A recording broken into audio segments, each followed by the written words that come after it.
All right, let's dive into this pile of leadership gold you brought in. These leadership tips and strategies notes Yeah. from that Coaching for Leaders podcast, right? Yep. Seem like they could really help boost anyone's leadership skills. Yeah. I'm especially drawn to those 8 key areas they highlight. Ready to explore communication, empathy, empowering others, and all that good stuff. Absolutely. What strikes me is how actionable these tips are, not just empty buzzwords, it's stuff you can actually use. Right. Like with effective communication, Hmm. they really emphasize active listening as the foundation.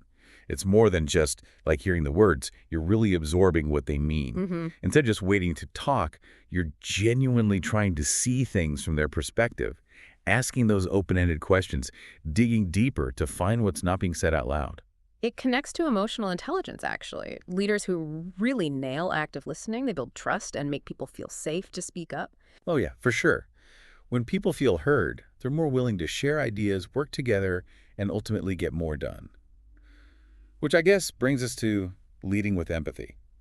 The notes talk about understanding your team's needs and emotions, not just focusing on tasks. It's about making them feel valued and understood as people. Interesting thing is, though, empathy can be misunderstood. Sometimes people think it's just being nice or avoiding tough conversations. Right, right. But true empathy in leadership, it means having those tough conversations, setting expectations, and even giving constructive criticism. It's just done with respect and understanding. Makes sense. It's like finding the right balance between support and like holding people accountable, which leads us to empowerment. The notes say to give your team freedom and chances to grow. Delegating tasks with trust allows them to take ownership, which in turn gets them more engaged and motivated. It reminds me of this study that found a link between empowering employees and encouraging innovation. When people feel in control of their work, they think more creatively, take risks, and come up with new ideas. Wow, that's cool. Okay, so now let's talk about something many leaders struggle with. Decision-making confidence, especially when things are uncertain. The notes suggest using data, but also trusting your gut instinct when data is scarce. Ah, informed intuition. That's a good one. It's not about ignoring the data, of course, but sometimes you need to use your experience and judgment to fill the gaps. Right, it's that sweet spot between the numbers and that gut feeling.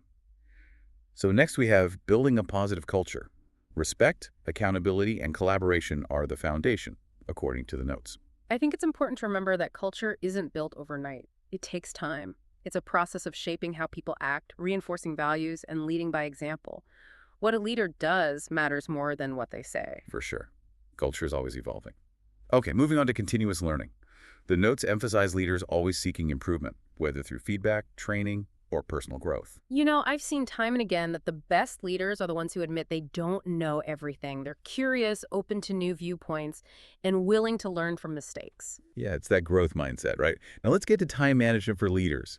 Prioritizing high-impact activities and using tools like the Eisenhower Matrix. What's great about that matrix is it forces you to see the difference between what's urgent and what's important. It's easy to get bogged down in all those urgent tasks, but effective leaders make time for the things that really make a difference in the long run. Right, it's being smart and deliberate with your time. Finally, we have feedback and recognition. They highlight how important both are. Feedback for growth and recognition to keep people motivated. This is where communication skills are crucial. Giving feedback that's actually helpful and pointing people in the right direction while also acknowledging successes and contributions, that's how you create a positive, high-performing team. Yeah, striking that balance between guiding and encouraging them. These notes from Coaching for Leaders are packed with useful advice. Totally agree.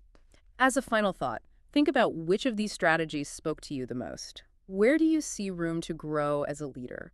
Whether it's at work, in a volunteer group, or even with your family, these ideas can make a real difference. That's a great takeaway. Thanks for bringing this resource to our attention. We'd love to hear your thoughts on how you're going to use these strategies. Keep leading, keep learning, and remember that leadership is an ongoing journey.